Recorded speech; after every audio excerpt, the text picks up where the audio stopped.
Hey everybody, welcome back to James Draws Everything, continuing today with our Drawing Every Country in the World's Flag series, and today going back into Oceania, and we're going to be doing the island nation of Vanuatu. So Vanuatu, what can you tell me about that island?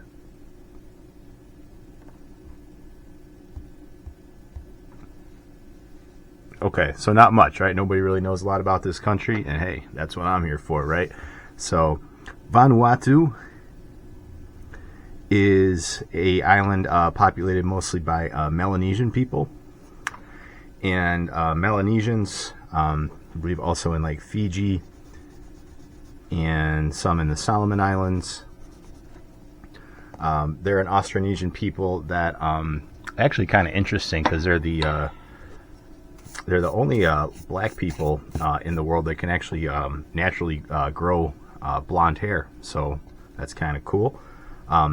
Vanuatu settled by Melanesians kind of in prehistory from the Solomon Islands. A lot of them kind of come from that area, and I do kind of like this flag. As I start drawing it here, it is kind of different. So a Melanesian chief pretty much unifies the islands into what is basically modern Vanuatu. Right, Vanuatu is a group of islands in the South Pacific, kind of near New Caledonia. Right, New Caledonia is a French possession still to this day, and we do get some French influence in Vanuatu, but that comes much later on. We'll get to that. 1606, the first European settlers arrive on the island. A Portuguese explorer arrives and forms a short-lived settlement. Go check out my video on Portugal, and we'll talk about where I talk about Portugal kind of being more important than it's given credit for in the age of exploration. I am proud of how that video came out. So over the next couple of centuries, it's mainly whalers that kind of go to these islands. The whaling industry is kind of booming there. Also slave labor, so a lot of like neighboring Samoa, Australia, they get their slave labor from Vanuatu. Okay, so by this point, we're kind of in the 19th century. France and Britain actually have an influence on the island, and they set up a condominium of Vanuatu. So what is a condominium? No, it's not what you think it is. Not one of those expensive money pit HOA things. A condominium actually just means that France and Britain jointly administer the island, and not like separate regions, like oh, this is the French part of the island and this is the British. No, they actually have equal kind of say in that land. So not too many of those around right now, so that's kind of a unique little tidbit there in Vanuatu history. So as we kind of get into recent memory,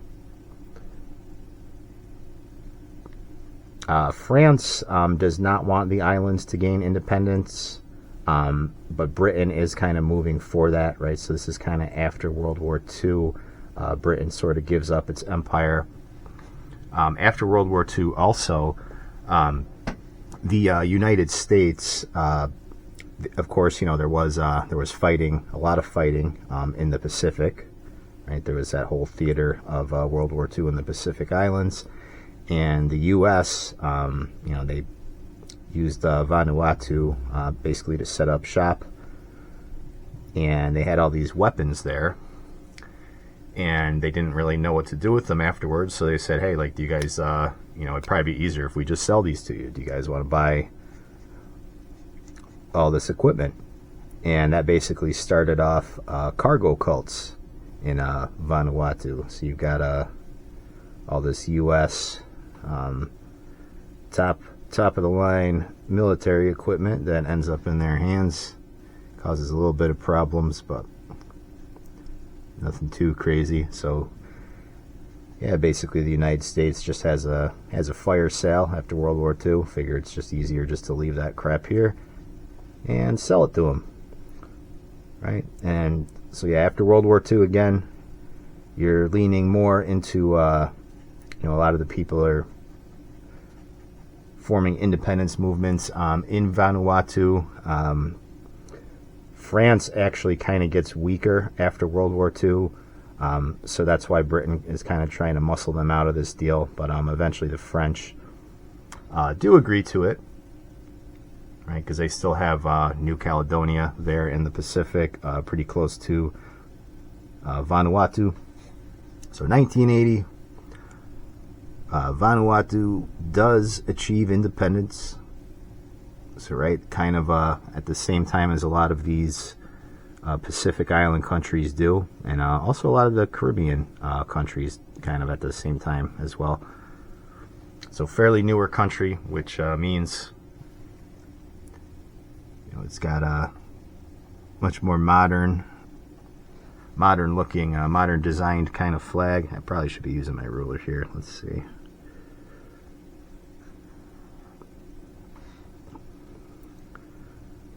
Okay, much better. And yeah, Vanuatu mainly relies on like tourism. It's probably not like the first place that a lot of tourists go to, but they are trying to develop a tourist industry. They do kind of get hit with a lot of nasty weather patterns, just kind of par for the course in that part of the world. And their government, however, has been pretty unstable since 1980 independence. They often do need help from the UK and from the French.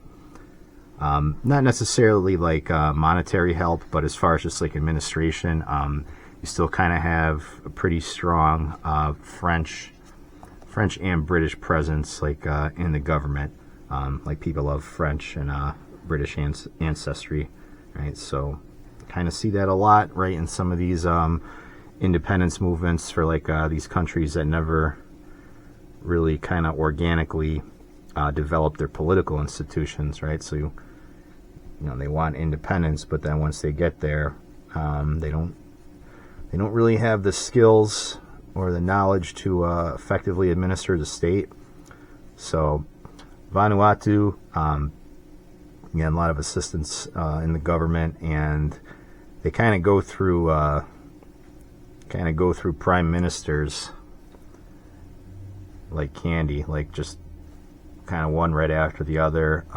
Quite a few have been ousted, so they really haven't had any periods of like kind of keeping the ship stable.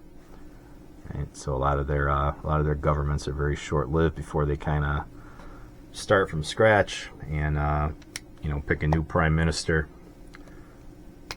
So yeah, kind of a similar song and dance, to a lot of these newer nation states. Independence, right? It looks good on paper, but then doesn't always play out in practice, right? So you got a prime minister. A prime minister is generally like it's kind of like a European thing, right? Namely Britain, having a prime minister. And I believe the prime minister is the head of state in Vanuatu. So I don't believe they have a president. It's just a prime minister. I'd have to check into that though.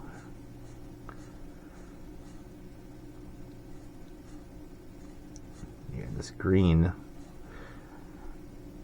on the flag represents the richness, the natural wealth of the islands. And I think I'm kind of running out of some natural wealth in this green marker. So I have to remember that before my next flag. We might have to switch, but I think we got enough juice, we got enough gas in the tank to get through Vanuatu today, so don't you worry. Alright, that works. Okay, so nice rich Nice, rich, natural green. We'll just finish that off. Okay, so the flag, it's actually shaped in a Y, right? So it's kind of like, and that's by design. That's basically the shape of the archipelago. So the islands kind of go into a Y like that. And the red stands for the blood of the men who make Vanuatu, and not just the men, the blood of the boars. And I don't mean South African farmers, I mean actual boars, the animals. So they got like kind of a strong national animal identity in Vanuatu. They got the boar blood on their flag. And the black in the flag represents the Ni Vanuatu people. There's a couple ferns inside this boar tusk. The ferns represent peace and unity. And the boar, there's actually a boar tusk right here. So that's a boar tusk around those two ferns. And that represents prosperity, right? The boar. So that is Vanuatu. So now you know a little something about this country. And let me know what you think. Like, comment, and subscribe. And I will catch you on the next video.